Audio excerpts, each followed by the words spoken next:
บ้านพักเสียงวิหกกลายเป็นตลาดนัดเกิดอีหยังขึ้นพอจากใจถึง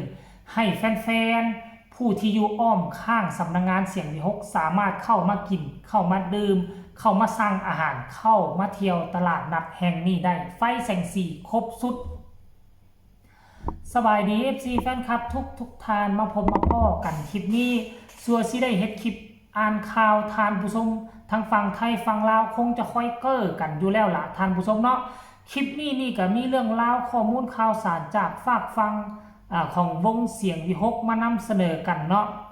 รอท่าเฮ็ดคลิปรอท่าเฮ็ดข่าวเกี่ยวกับน้องอายก็โดนเติบสัวว่าน้องอาย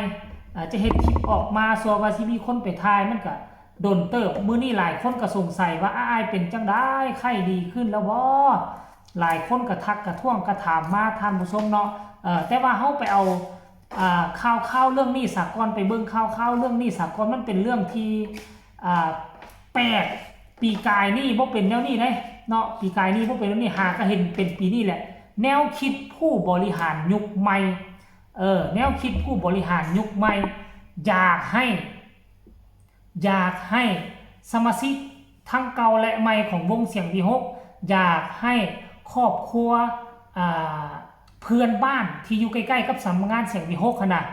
ได้มีบอลลิ่นได้มีบอลเที่ยวได้มีไฟแสงสีวิบวับได้มาถ่ายรูปได้มาถ่ายวิดีโอ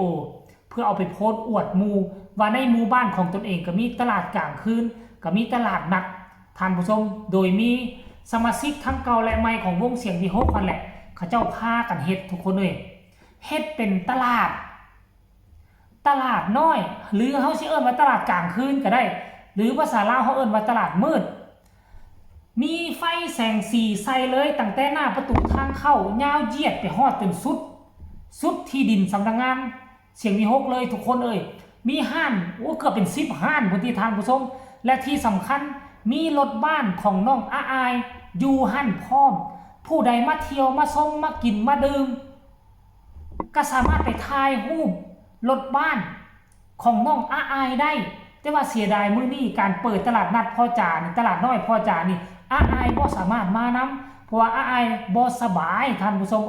หลายคนก็คงจะฮู้เลยแหละตั้งแต่เมื่อคืนนี่อายเราบ่สบายเป็นไข้หนาวสั่นห่มตั้งว่า3พื้นก็เอาบ่อยู่เนาะซึ่งพ่อจ๋านี่การที่ตัดสินใจเฮ็ดแล้วนี่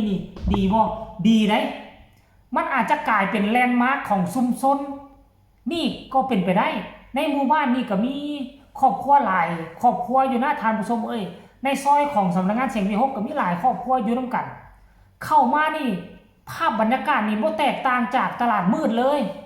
บ่แตกต่างจากตลาดกลางคืนพอจ่านี่ติดไฟแสงสีตั้งแต่หน้าประตูทางเข้ายาวเหยียดไปคันว่าพวกเจ้าเข้าไปนี่อยู่ก้ำซ้ายก้ำขวามือเด้อมีห้านตั้งแต่ปากประตูจนจำเบื้องนั้นได้ยินว่ามื้ออื่นนี่สิมีคนมาเปิดห้านอยู่เบื้องซ้ายมือเลยบาทนี่คันมื้ออื่นมื้อฮื้อเข้าไปนี่คันว่าได้รับความนิยมกระแสนิยมหลาย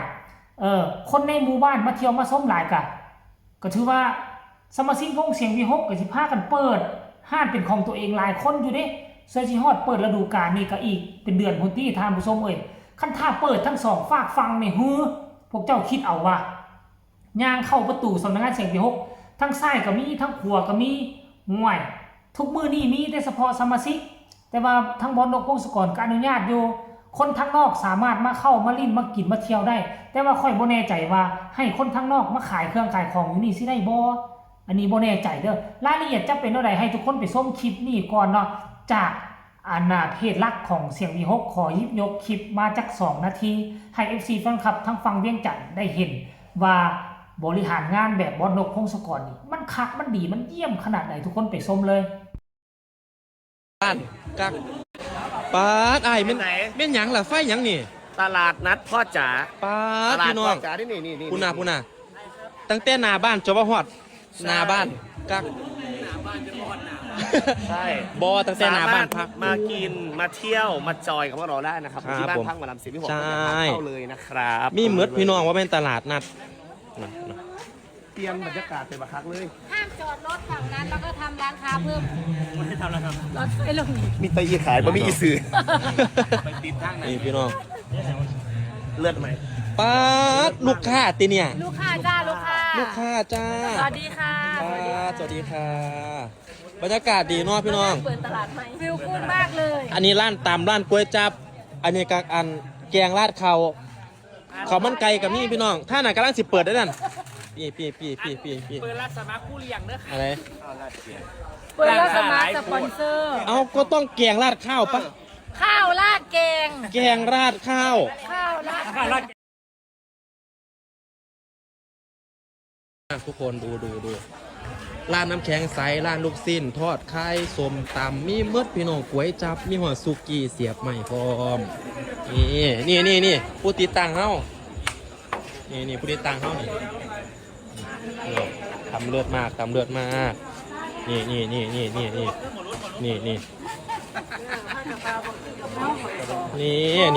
เป็นยังไงแม่ เป็นจังไหน แม่กำลังจะไปเอากับอันกระต้ามาเก็บค่าตลาด ฮะ ไปเอากระต้ามาเก็บค่าตลาด ปิด ปิดร้าน เอามันก็ต้องเก็บตัว นี่ ถนนคนเดิน ถนนคนเดินเนาะ ถนน เขาว่า คนเดิน บ้านพักเรืออยู่ดีเท่าภาษาเขาตอบว่าเป็นอะไรแน่แม่ เอาแม่บอแม่แต่งกับกระต้ามา อ้าวเตี๋ยเอาสั่นไปเฮาเก็บร้านพี่น้องบรรยากาศดีมาก อันนี้เปิดร้านใหม่วันแรกนะทุกคน เป็นจังไดพ่อแม่FC แฟนคลับมัดสุขูสุคนเห็นคลิปนี้แล้วบ่พวกเจ้าคิดเบิ่งคันว่าลูกสาวอายเพิ่นสบายนี่คือสิอยู่นี่ฮอตเด้อคอดดื่นไปแหละอายคงบ่ไปนอนง่ายๆเผลอๆนอนเฝ้าห้านเลย มีของอยู่ของกินหลายขนาดนี้นะทุกคนเอ้ยถือว่าสุดยอด ของอยู่ของกินหลายขนาดนี้เป็นตาสะอ้อนอันคนที่อยู่อ้อมแอมแถวนั้นบ่จำเป็นต้องแต่งอยู่ครัวกินก็ได้เด้อคนที่อยู่บริเวณแถวนั้นน่ะ บ่ท่าแต่งอยู่ครัวกินอยากกินอีหยังพวกเจ้าก็เข้ามาซื้อโลดนี่ลูกชิ้นทอดฮอทดอกทอดจะมีอีหยังได้บ่นี่บาร์บีคอกบาร์บีคิวพัดทอกพัดไทยเฟอร์ข้าวเปียกน่าจะมีครบนะค่อยว่าน่ะเฮ้ยน่าจะมีครบทุกคนเอ้ยเป็นมิติใหม่ยังบ่เห็นญานุเทื่อคันว่าญานุมานี่ง่วยสนุกสนานแท้สมเจ้าเอ้ยมีการห้องรำทำเพลงในมีฟกซ่องมีการซ่อมของเสียงวิหกอยู่หั่นพร้อมตกตอนแรกมาผู้ใดคันบ่อยากพวกกินผ้าลูกผ้าเต้ามานั่งกินอาหารอยู่หั่นฟังการห้องรำทำเพลงของศิลปินแล้วก็แดนเซอร์ของเสียงวิหกพากันซ่อมอยู่หั่นมันจะได้อรรถรสใดมันจะได้บรรยากาศที่ดีเยี่ยมที่สุดเลยแหละทุกคนเอ้ยโหยสุดยอดหลายเด้อขอชมเชยบอสนกพงศกรนี่สุดยอดหลายเอาคลิปนี้ก็ขอฝากฟังอีกคลิปนึงก็แล้วกันเด้อทุกคนคนละ1 ไลค์ 1 แชร์ฝากกดติดตามพร้อมที่สำคัญอย่ากดข้ามโฆษณาผู้ใดมีคำคิดคำเห็นขึ้นแนวใดส่งข่าวมาได้ทางใต้คอมเมนต์สำหรับคลิปนี้ขอลาทานผู้ชมเพียงสำนีก่อนเด้อทุกคนสบายดี